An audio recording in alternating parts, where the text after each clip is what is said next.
বাচ্চারা কথা শোনে না, দয়া করে কিছু উপদেশ এবং আমল বলবেন।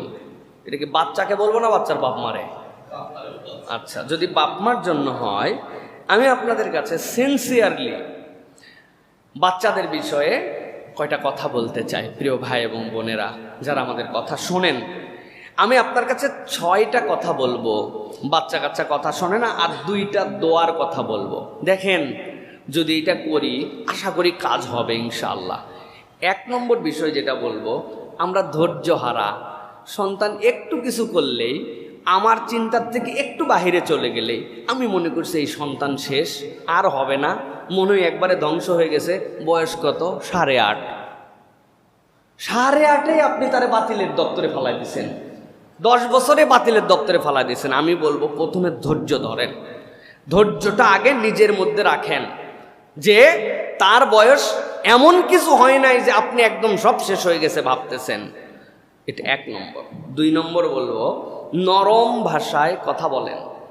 আমাদের বাপ মা এবং সমসাময়িক তবিয়তে বাঙালির কালচারে সন্তানের সাথে যে নরম ভাষা, এটা আমরা শিখি নাই। আনাস রাদিয়াল্লাহু তাআলা বলেছেন, নবীজি আমাকে এরকম বলেন নাই। উফ আনাস, তাহলে একটা ছোট মানুষের সাথে সর্বোত্তম ব্যবহার নবীর মতো পারবো না, কিন্তু আমাদের বাচ্চাদের সাথে আমরা নরম কথা বলি না। এই ভাত খেতে আয়, এই পড়তে বস, কই গেলি রে, তাড়াতাড়ি রেডি হ, জলদি গোসল কর, বাড়ালি না কেন এখন? সবই আদেশ নির্দেশ, কিন্তু এগুলোর মধ্যে একটা ডাঁট আছে। কথা কি ভুল বললাম ভাই? হ্যাঁ, অতএব আমি বলবো নরম ভাষায় কথা বলেন। 3 দিন আপনি রেজাল্ট দেখতে পাবেন। 3 নম্বরে বলবো, শাস্তির বদলে বিকল্প দেখান। আপনি শাস্তি সব ক্ষেত্রে দিয়েন না, এটা করলেই শাস্তি, বিকল্প বলেন। আপনি তাকে বিকল্পটুকু আপনি উপস্থাপন করেন। বুঝেন নাই আপনি, আমি জানি বিকল্প কি। যদি না পড়িস পায়খানার ভিতরে আটকায় রাখবো, বাপ মা বলে এরকম কথা। যদি না পড়িস লোকজনের সামনে বলে দিব, দিয়ে তোর টিচারের নামে বিচার দিয়ে দেব। আপনি বেইজ্জত করে দিচ্ছেন। আপনি যদি পারিস তাহলে তোর জন্য কিন্তু আব্বু এইটা রান্না করে তোরে খাওয়াবো, যদি করিস তাহলে এই গিফটটুকু কিন্তু মাসের শেষে তোকে দিব। এই যে আপনি শাস্তির বিকল্প তার সামনে না দিয়া, খালি সব সময় মনে হচ্ছে আপনার বাড়ি জেলখানা আর আপনি হচ্ছেন জেলার। এই যে আপনি ফ্যাসিস্ট চরিত্র নিয়ে আসছেন, এই কারণে সন্তানরা এলোমেলো হয়ে যাচ্ছে। এরপরে 4 নম্বর যেটা বলবো, উদাহরণ দিয়ে শিক্ষা দেন। নিজে সালাত আদায় করে না, বাচ্চা কাচ্চারে কয় নামাজ পড় নামাজ পড়। আপনি যায় নামাজে দাঁড়ানোর আগে অজু করছেন, তখন তারে অজু করায় পাশে নিয়ে আসেন, উদাহরণ দিয়ে শিখান। নিজে মোবাইল নিয়ে বলছে, তোদের কিন্তু মোবাইল দেখা অনেকক্ষণ হয়েছে, আমি দেখছি, রাখ রাখ। উনি ঠেলতেছে, আছে না? হ্যাঁ, উদাহরণ দিয়ে শিক্ষা দেন। আপনি নিজে উদাহরণ হন তার জন্য। এরপরে বলবো, প্রিয় ভাইয়েরা, ভালো কাজের প্রশংসা করেন। আপনার সন্তান ভালো কাজ কিছু করলে আপনি করার জন্যই তো দিছি স্কুলে, এর আবার বলার কি আছে, এরকম মুড আছে আমার। প্রত্যেকটা ভালো কাজের প্রশংসা করেন। সে যেটা ভালো করেছে, মাশাআল্লাহ নামাজ পড়ে ফেলছো, বাবারে বাবা তুমি অজু করে ফেলছো, বা নিজের কাজ নিজে তুমি করতে শিখছো, মারে মুজা আজকে তোমারে খুঁজে দিতে হয় নাই, তুই তো তোর মুজা বাইর করে ফেলাইছিস। এই যে ভালো কাজ করছে না, এইটা বাহ, আমি তো এসি বন্ধ করতে ভুলে গেছিলাম বাসায়, ফ্যানের সুইচ, মা এটা কে করলো? আমি করছি। ওয়াহ মাশাআল্লাহ, তুমি তো ভালো করছো, অপচয় থেকে আমাকে বাঁচাই দিছো। প্রত্যেকটা ভালো কাজের প্রশংসা করেন। সর্বশেষ বলবো, তাদের বয়স উপযোগী হন। এটা আমার সমস্যা, আপনাদের না। আমার ছোট বাচ্চাগুলো ছোটতে একটু কথা বলে বেশি, 1-1.5 বছর থেকে এমন কথা বলে, ম্যাচুরিটিটার মনে হবে 5, 6, 7 বছরের বাচ্চা এরকম কথা বলে না। এখন আমার কনসেপ্টে ঢুকে গেছে, এর বয়স তো 2 বছর, এর বয়স 4 বছর, কিন্তু আমার কাছে 8 বছর লাগে। এই জন্য আমি এখন আমার এই 40 দিয়ে ওর 8কে বরাবর, না এটা করবে না, এটা করার। আর বাচ্চার ফিল কি আর আপনার ফিল কি, আপনাকে তো বরাবর হয়ে বুঝতে হবে। আপনার এই ফিল যদি না বোঝেন, তাহলে আপনার কাছে কখনো বাচ্চা আপনাকে হ্যাপি করতে পারবেন। তার বয়স দিয়ে এইটাই করো, কতক্ষণ সে বসে থাকতে পারে না। আমি যেটা 20 মিনিট বসে থাকতে পারি, আমার বাচ্চা 5 মিনিটের বেশি পারবে না, কারণ তার বয়সের এখানে একটা দিক আছে। সুতরাং আপনি তার বয়সের চোখ দিয়ে ফ্রেমিং করেন, তাছাড়া আপনার বাচ্চার কাছে আপনার মনে হবে আপনার কথা শুনতেছে না, এ হচ্ছে না সে হচ্ছে না। এই জিনিসটা অধিকাংশ পিতামাতা ফিল করেন না, যে আমরা আমার 40 দিয়ে তাকে মাপি। আমার বাপ যাচ্ছিলেন সাথে, একটা গাছ থেকে আম ঝুলে আছে, আব্বা হাত দিলেই পায়। আমি আব্বাকে বলছি, আব্বা আমটা পারে দেন। আব্বা বলছে, না না না, মানুষের বাড়ির আম, এটা পারা যাবে না। আমি ওই দিন মনে মনে নিয়ত করছি, খালি আব্বার সমান হাইট হই, এ আম একটাও রাখবো না। ঠিক আব্বার সমান হাইট হয়ে আমি আম ধরতে পারি। আমার মেয়ে ছোটটা, দোয়া যেইটা নাম, ও বলছে, বাবা আমটা একটু পাইরে দেবো। হ্যাঁ, বোকা কোথাকার, আম পারা হবে না, এটা মানুষের আম।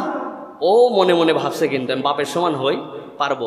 তা আমি আমার বাপের সমান হলে যে ম্যাচুরিটি, তা আমার তো এই ম্যাচুরিটি এই বেলায় নাই। এখন আমি দুইজনকে যদি সমান করি, ওই জায়গায় যাওয়ার পর আমি বুঝবো যে আমি যেটা করছিলাম। এই জন্য আমাদের বাপ মার এই শৃঙ্খলা দেওয়ার ক্ষেত্রে আমরা মাপে যোগ বিয়োগে ভুল করে ফেলি। এই জন্য সন্তানকে মনে করি কথা শুনতেছে না, এটা একটু নিজে নিজে ভেবে ভেবে বের করার জন্য চেষ্টা করবেন।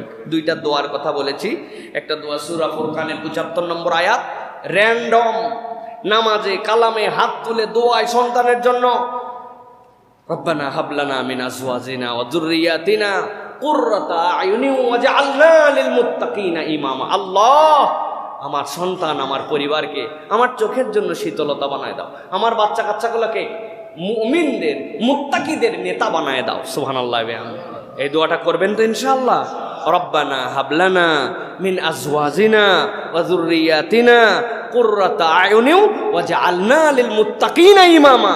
আল্লাহ, আমার সন্তানদেরকে কেবল চোখের শীতলতা নয়, পরিবারকে চোখের শীতলতা নয়, তাদেরকে মুত্তাকিদের ইমাম বানায় দাও। সুবহানাল্লাহ। আর একটা দোয়া করবেন, ইব্রাহিম, সূরা ইব্রাহিমের দোয়া এটা, রব্বি জাআলনি মুকিমাস সালাতি ওয়া মিন যুররিয়াতি রব্বানা ওয়া তাকাব্বাল দুআ। আল্লাহ, আমি এবং আমার পরিবারকে নামাজিদের দপ্তরে লিখে নাও। ও আল্লাহ, তুমি আমার দোয়াটা কবুল করে নাও। এটা সূরা ইব্রাহিমের 40 নম্বর আয়াত। এই দুটা দোয়া র্যান্ডম করেন, আর যে 6টা জিনিস বললাম এটা একটু অ্যানালাইসিস করে করেন, ইনশাআল্লাহ। এই বাচ্চা কাচ্চা অবাধ্য হয়ে পৃথিবীতে আসে নাই। আল্লাহ রাব্বুল আমিন আমাদের বাচ্চা কাচ্চাগুলোকে আমাদের চোখের জন্য শীতলতা বানায় দিবেন, আল্লাহুম্মা আমিন। সর্বশেষ শাইখ, আমার একটা প্রশ্ন, একজন মুসলমান ভাইয়ের সাথে 3 দিনের বেশি যদি কথা না বলে তাহলে কবিরা গুনাহ হয়। এই হিসাবে যদি কেউ আরেকজনের সাথে ঝগড়া করে কথা না বলে তাহলে শরীয়তে তার হুকুম কি? প্রিয় ভাইয়েরা, এখানে দুইটা দিক।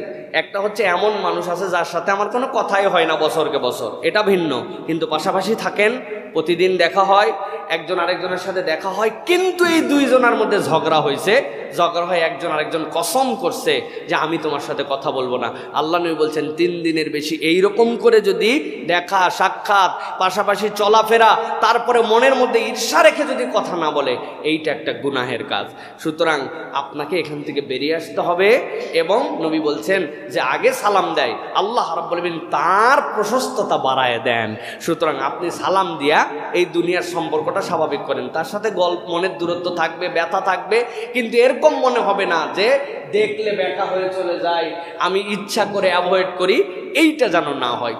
খুব হয়তো হৃদ্যতা সকলের সাথে সকলের হবে না, মানসিক দূরত্ব মানুষের সাথে হয়, কিন্তু সালাম বিনিময় ন্যূনতম তার সাথে অন্তরের বক্রতা দূর করে চলা, এইটা দায়িত্ব। কিন্তু এইটা না করে যদি সমাজের মধ্যে পাশাপাশির মানুষ এরকম হয়, তাহলে সমাজটা নষ্ট হয়ে যাবে। ইসলাম এই সমাজটাকে সুন্দর করার জন্য, ইমানদারদের মধ্যে এই গ্যাপ দূর করার জন্য এই হুকুম দিয়েছে। অতএব যদি কারো হয়ে থাকে, আগে সালাম দিয়ে মুসাফা করে আপনি এটা মিলে যান। আর আল্লাহর কাছে এরকম হয়ে থাকলে তওবা করে নেন, আল্লাহ মাফ করে দেবে ইনশাআল্লাহ। আশা